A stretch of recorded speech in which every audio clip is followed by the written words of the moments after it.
ಸೋಲಿನ ಭೀತಿಯಲ್ಲಿ ಅಪ್ಪ ಮಕ್ಕಳು ನನ್ನ ಮೇಲೆ ಸುಳ್ಳು ವದಂತಿಗಳನ್ನು ಸಾಮಾಜಿಕ ಜಾಲತಾಣದಲ್ಲಿ ಹರಡಿಸ್ತಾ ಇದ್ದಾರೆ. ಇದು ಖಂಡನೀಯ. ಚಾಮರಾಜನಗರ ಮೀಸಲು ಲೋಕಸಭಾ ಕ್ಷೇತ್ರದ ಬಿಜೆಪಿ ಅಭ್ಯರ್ಥಿ ಎಸ್ ಬಾಲರಾಜ್ ಆರೋಪ.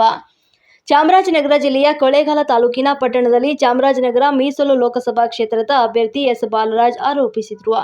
ಅವರು ಇಂದು ತಮ್ಮ ಹೊಸ ದಿಗಂತ ಪತ್ರಿಕೆಯಲ್ಲಿ ಎಸ್ ಬಾಲರಾಜ್ ಅವರು ಆರ್ಎಸ್ಎಸ್ನವರು ಸಂವಿಧಾನ ಬದಲಿಸಲು ಸಾಧ್ಯ ಅಂತ ಒಂದು ಕಾರ್ಯಕ್ರಮದಲ್ಲಿ ಮಾತನಾಡಿರುವಂತೆ ಫೇಕ್ ಸುದ್ದಿಯನ್ನ ಸಾಮಾಜಿಕ ಜಾಲತಾಣದಲ್ಲಿ ಹರಡಿಸ್ತಾ ಇದ್ದಾರೆ.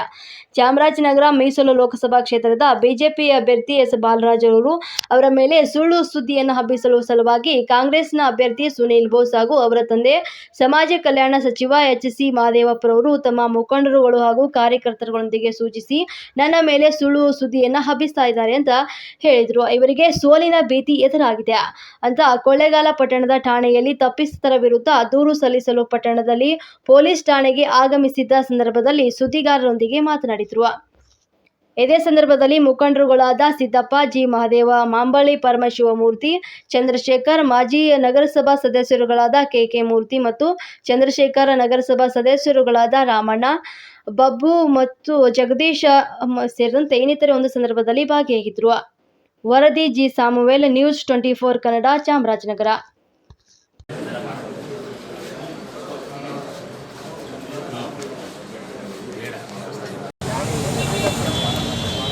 ಸುನೀಲ್ ಬೋಸ್ ಮತ್ತು ಅವರ ತಂದೆಯವರು ಸೋಲಿನ ಭೀತಿಯಿಂದ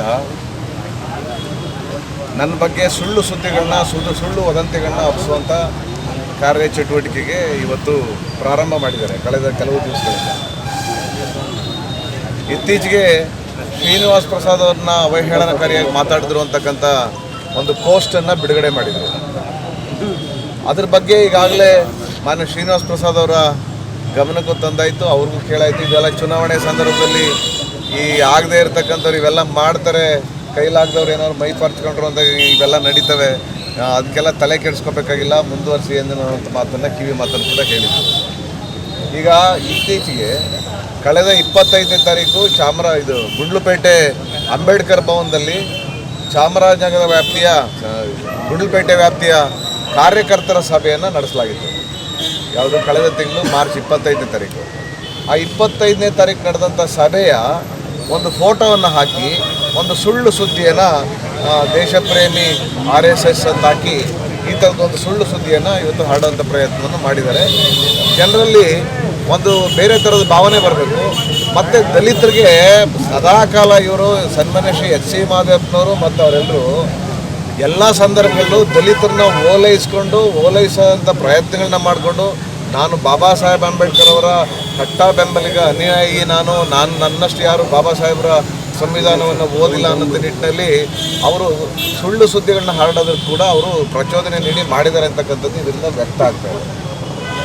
ಯಾವಾಗಲೂ ರಾಜಕಾರಣದಲ್ಲಿ ನೇರವಾಗಿ ಬಂದು ನೇರವಾದ ರಾಜಕಾರಣ ಮಾಡಿ ನಿಮಗೆ ಮಂತ್ರಿ ಆಗಿದ್ದೀರಿ, ನಿಮ್ಮ ಮಗ ಒಬ್ಬ ನಾಯಕನಾಗಿ ಹೊರಹೊಮ್ಮಿಸುವಂಥ ಪ್ರಯತ್ನ ಮಾಡಿದ್ದೀರಿ, ನಿಮ್ಮ ಮಟ್ಟದಲ್ಲಿ ನೀವು ದೊಡ್ಡವರಾಗಿದ್ದೀರಿ, ಹಣಕಾಸು ಚೆನ್ನಾಗಿ ಮಾಡ್ಕೊಂಡಿದ್ದೀರಿ, ನಿಮಗೆಲ್ಲ ರೀತಿ ಸವಲತ್ತುಗಳಿದೆ, ಇದೆಲ್ಲವನ್ನು ನೀವು ಸಂವಿಧಾನದ ಅಡಿನಲ್ಲೇ ನೀವು ಮಾಡಿದ್ದಾರೆ ಅಂತಕ್ಕಂಥದ್ದನ್ನ ಜನ ಗೊತ್ತಿಲ್ಲ ಅರ್ಥ ಮಾಡ್ಕೊತಾರೆ. ಅದು ಚುನಾವಣೆಯಲ್ಲಿ ಅದಕ್ಕೆ ಉತ್ತರ ಕೊಡ್ತಾರೆ ಅವರು.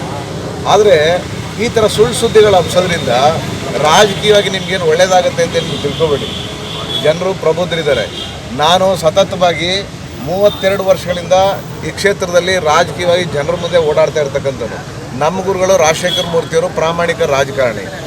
ಅವರ ಹಿರಿಯ ಮುತ್ಸದ್ದಿಯಾಗಿ ಈ ರಾಜ್ಯದಲ್ಲಿ ಅತ್ಯಂತ ಜನಪ್ರಿಯ ಕಾರ್ಯಕ್ರಮಗಳನ್ನ ಕೊಟ್ಟಂಥವ್ರು, ಹಣಕಾಸು ನಿರ್ವಹಣೆಯಲ್ಲಿ ಅತ್ಯಂತ ಹೆಸರನ್ನ ಗಳಿಸ್ತಂಥವ್ರು.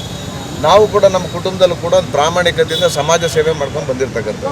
ನೀವೇನೇ ಸುಳ್ಳು ಸುದ್ದಿಗಳನ್ನ ಹರಡಿಸಿದ್ರು ಜನ ಯಾವುದೇ ಕಾರಣಕ್ಕೂ ನಂಬೋದಿಲ್ಲ.